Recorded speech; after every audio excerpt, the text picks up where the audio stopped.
Morning, everybody. It's Dave and Bo. We're headed out to the yard.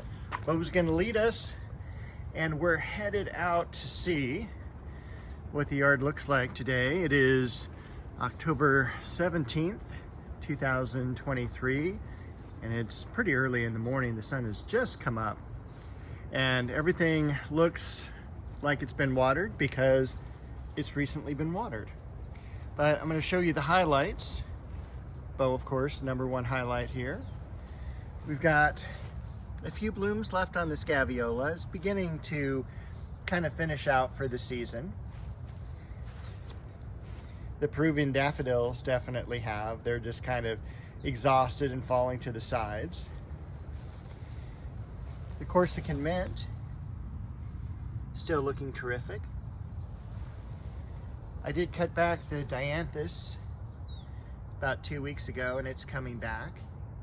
The dahlias, they're ready to be cut all the way down to the ground now. I did get a few blooms opening up on this carnation.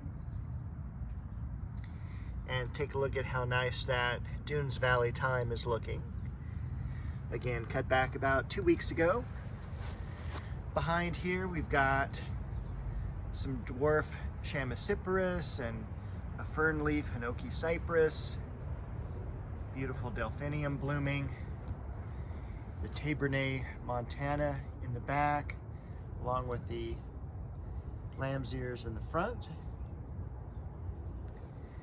I was terrifically surprised with how fragrant, if that'll come into focus there, that this rose is.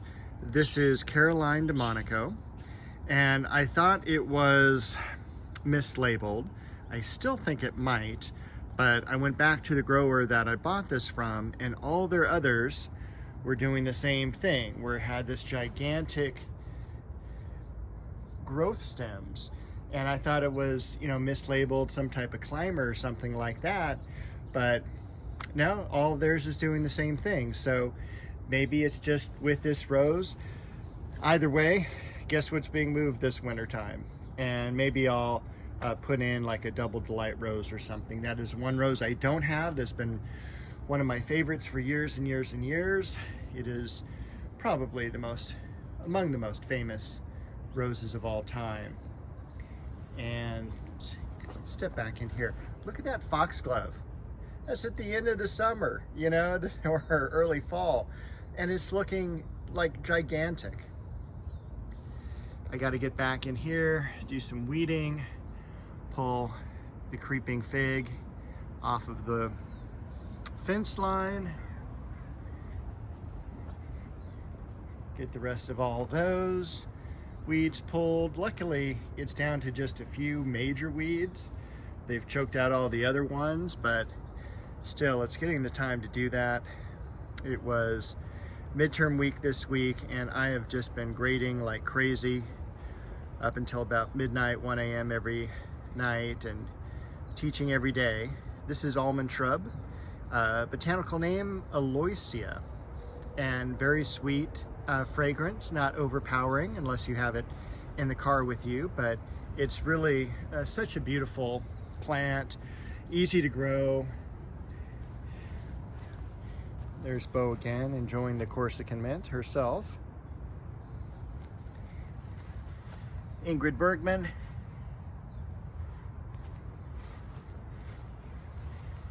Take a look at those blooms on the Arabian jasmine. Again, the variety is Grand Duke. A lot of blooms on the false heather there. And this rose,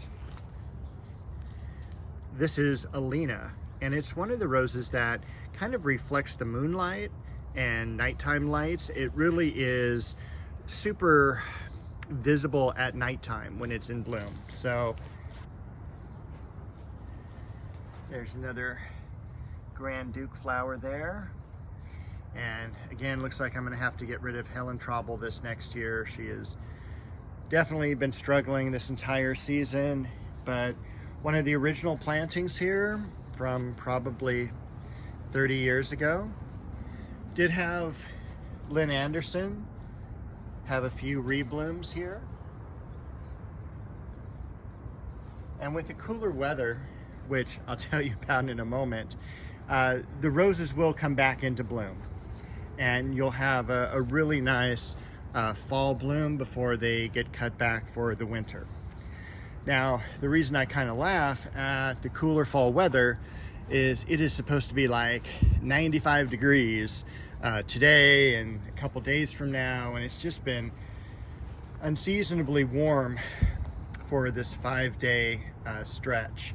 But after that, it should be back into the 70s, and I even saw a day or two in the 60s. So we'll keep good thoughts that the weather will get back to normal and start to see more leaves dropping. All of the nursery plants are looking pretty good. These are the Hemianthus that I cut back just a couple weeks ago. They're coming out beautifully.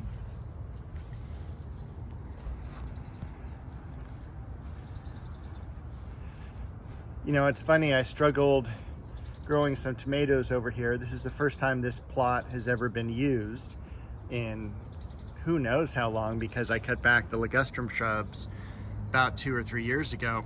They were like literally stretched out another 3, 4, or 5 feet. So I cut everything back to the main stems and they've come back really nice and full. But the plants growing in this area have struggled, yet the seedlings of the tomatoes are doing fantastic, and they're kind of like a weed. Oh, there's even a few ripe cherry tomatoes back here. So that is very exciting. Hopefully they will taste good. I'm sure they will.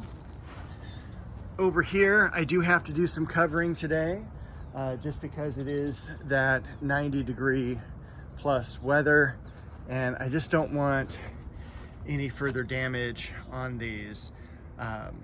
Again, Japanese maple first year, and got that at a great deal. I paid like 60 bucks for it, and I mean, that's a really good sized plant for the price. I'm 99% sure that is blood good. The silver dragon liriope at the base, the clivia over here. This is a pittosporum that's variegated at the base, false Aurelia, and the Chiananthus tree.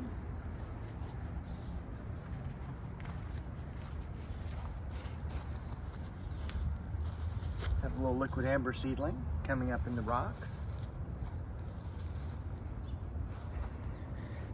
Nice color on the pomegranate as the leaves are beginning to drop on that. I did visit San Gabriel Nursery this last week for the first time in probably 6 months. Look at that beautiful Daylily, and also at the base here. They've got a few fall plants coming in, but again, with this warm weather, normally for us it's October 15th that you can plant the fall plants, but with that heat wave, just gonna hold off for another week. And again, a lot of this beautiful daylily bloom, look at that. A lot of these garden projects can wait until the weather's cooler.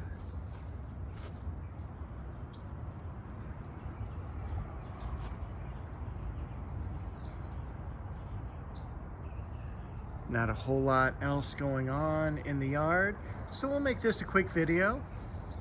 Bo and I wish you a very good week, and we will definitely see you next week with another video and hopefully some cooler weather.